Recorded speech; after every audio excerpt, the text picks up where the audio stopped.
Rotarian K Srinivasan அவர்கள் ரூபாய் 7 லட்சம் மதிப்பிலான கணினிகளை ஈரோடு சிஇஓ திருமதி முனைவர் மான்விழி அவர்களிடம் வழங்கி சிறப்பிக்கிறார்.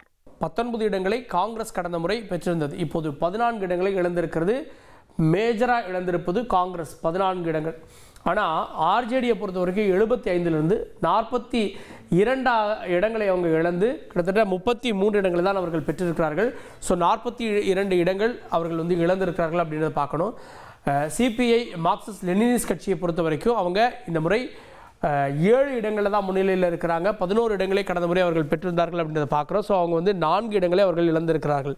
மற்றவர்களை பொறுத்த வரைக்கும் கடந்த முறை 7 இடங்களில் முன்னிலையில் இருந்து வெற்றி பெற்றார்கள். இப்போது 5 இடமாக மாறி இருக்கிறது. 2 இடங்களை அவங்க இழந்திருக்காங்க. ஸோ ஒரு 42 இடங்களை பெரும்பான்மை இழந்தது ஆர்ஜேடி தான். காங்கிரஸ் 14 இடங்களை இழந்திருக்கிறது. கிட்டத்தட்ட 56 இடங்கள் இதுவே ஆயிடுச்சு. இது சேர்த்தா ஒரு 62 இடங்கள் அவர்களிடமிருந்து இழந்திருக்கிறாங்க அப்படின்றத நம்ம பார்க்கிறோம்.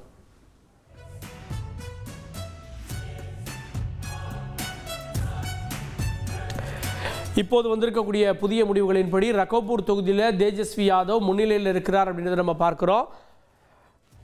ஒரு 3 சுற்றுகளில் முன்னிலையில் இருந்தார், அப்புறம் பின்னடைவை சந்தித்தார். இப்போது மீண்டும் முன்னிலையில் வந்திருக்கிறார் தேஜஸ்வி யாதவ். இந்தியா கூட்டணியினுடைய முதலமைச்சர் வேட்பாளர் முகமாக அறியப்பட்டவர் இப்போது மீண்டும் முன்னிலையில் வந்திருக்கிறார்.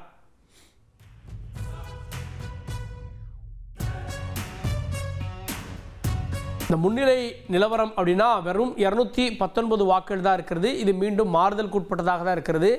ஏன்னா 219 வாக்குகளில் முன்னிலை அப்படின்றப்போ இது மீண்டும் மாறுதலுக்கு உட்பட்டதாக பார்க்கப்படுகிறது.